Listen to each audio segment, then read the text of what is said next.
నమస్తే. ప్రస్తుతం మనతో పాటు సీనియర్ జర్నలిస్ట్ దాము బాలాజీ ఉన్నారు. ఆయనతో మాట్లాడదాం. నమస్తే సార్. నమస్తే. సార్ కిర్గిజిస్తాన్ ఇందులో ఈ దేశంలో తెలుగు వాళ్ళు ఈ అల్లర్లు జరుగుతున్నాయి. అక్కడ తెలుగు వాళ్ళతో సహా ఇండియన్స్ కూడా చాలా మంది అక్కడ అల్లర్లలో ఇరుక్కున్నారు, బయటికి రాలేకపోతున్నారు అని చెప్పేసి వార్తలు వస్తున్నాయి. అసలు అల్లర్లు ఎందుకు స్టార్ట్ అయినాయి అంటారు సార్ అక్కడ?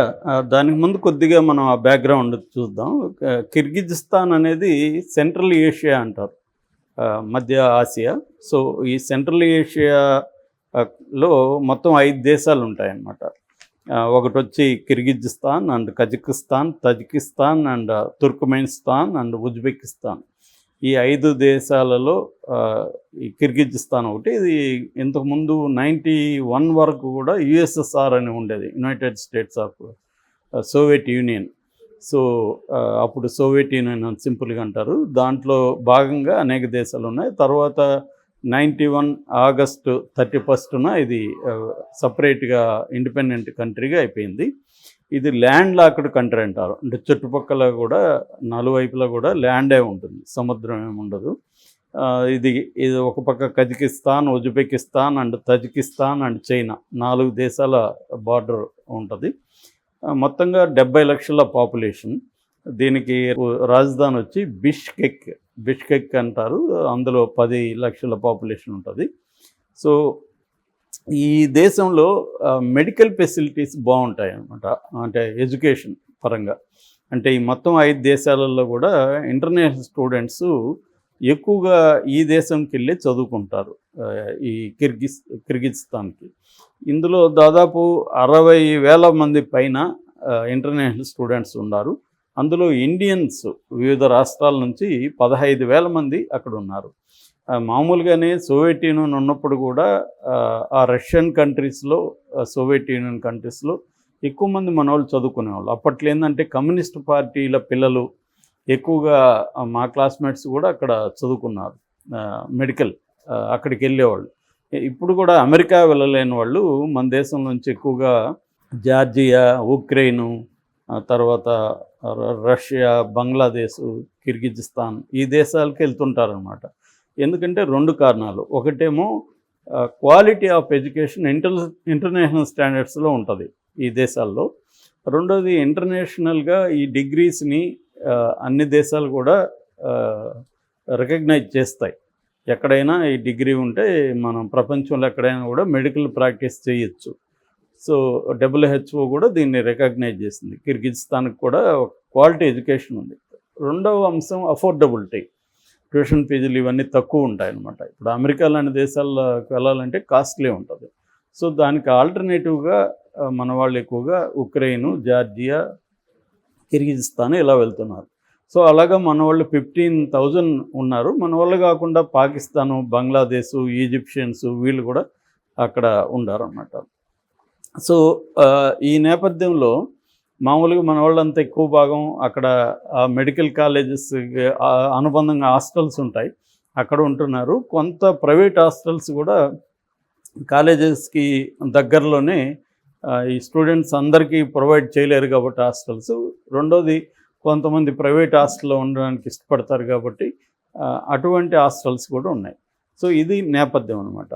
సో ఈ నేపథ్యంలో మే 13th ఏమైందంటే అక్కడ లోకల్ స్టూడెంట్స్కి, ఈజిప్షియన్ స్టూడెంట్స్కి మధ్య గొడవలు జరిగాయి హాస్టల్లో.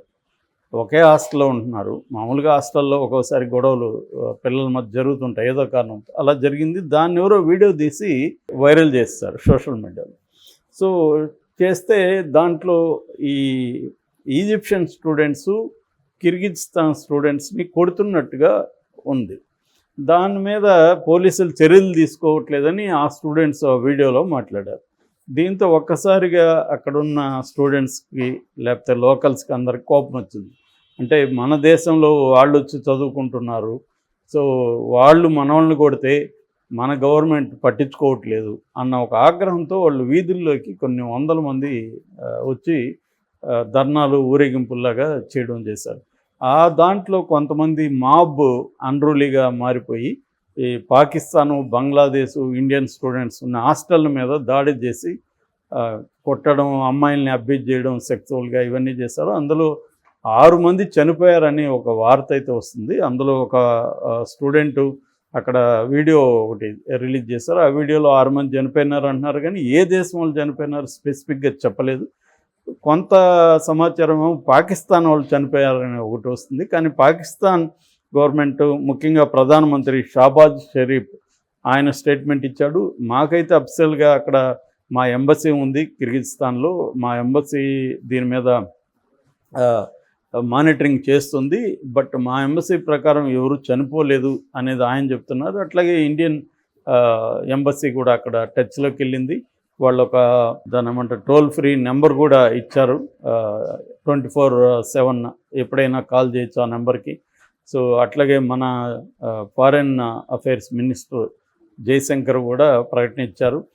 సో ఇటు పాకిస్తాను, ఇటు బంగ్లాదేశు, ఇటు ఇండియా 3 దేశాలు కూడా అక్కడ ఉన్న స్టూడెంట్స్కి అప్పీల్ చేసాయి, మన ఆయా దేశాల వాళ్ళకి, మీరు కొద్ది రోజులు ఇంట్లో హాస్టల్లో నుండి బయటికి రాకండి, తిరగకండి బయట, హాస్టల్లో ఉండండి, టచ్లో ఉండండి ఎంబసీకి.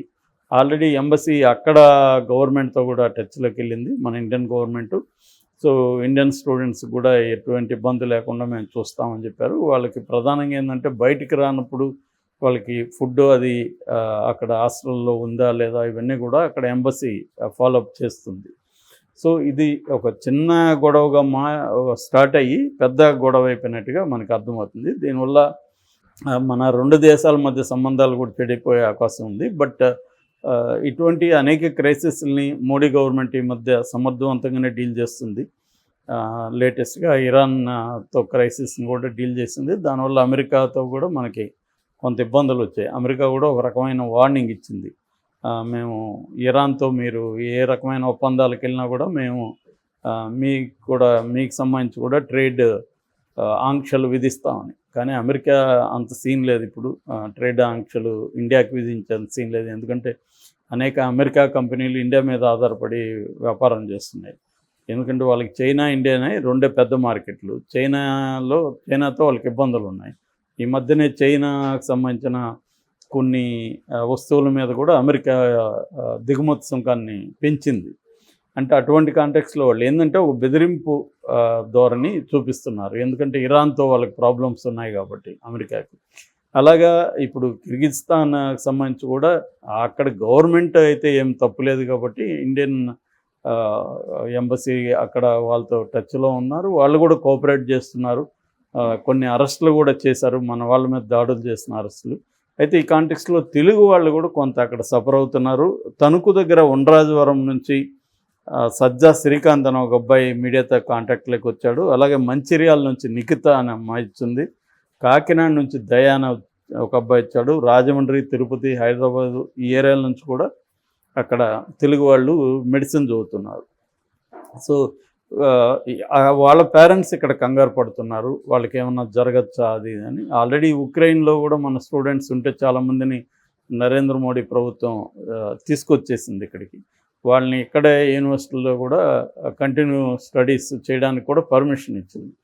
ఒకవేళ ఏమన్నా వీళ్ళకి సీరియస్ అయ్యి అక్కడ చదవలేని పరిస్థితి వస్తే మన ఈ 15,000 స్టూడెంట్స్ ఉన్నారు కదా, వీళ్ళని కూడా మోడీ ప్రభుత్వం తీసుకొచ్చి వాళ్ళకి ఇక్కడ అక్కడ ఏమేమి చదువుతున్నారో అదే పద్ధతిలో ఇక్కడ ఆయా యూనివర్సిటీల్లో లేకపోతే మెడికల్ కాలేజీల్లో సీట్లు ప్రొవైడ్ చేసే అంశం కూడా జయశంకర్ పరిగణలోకి తీసుకున్నట్టు తెలిసింది. బట్ అంతవరకు రాకపోవచ్చు అంటున్నారు. ఇది ఎందుకంటే ఒక మైనర్ గొడవగా స్టార్ట్ అయింది కాబట్టి ఒక్కోసారి చెప్పలేం. ఎందుకంటే ఆ దేశంలో ఉండే అశాంతి కూడా చాలా రకాల కారణాలతో ఆ దేశంలో అనేక ఇబ్బందులు ఉంది. ఎందుకంటే అది ఈ సోవియట్ యూనియన్ దేశాల్లో 9th పూరెస్ట్ కంట్రీ అనమాట.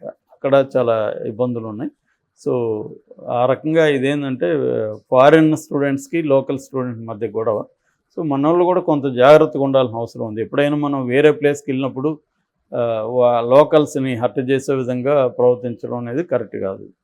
సో ఆ ప్రాబ్లమ్స్ అయితే ఉన్నాయి.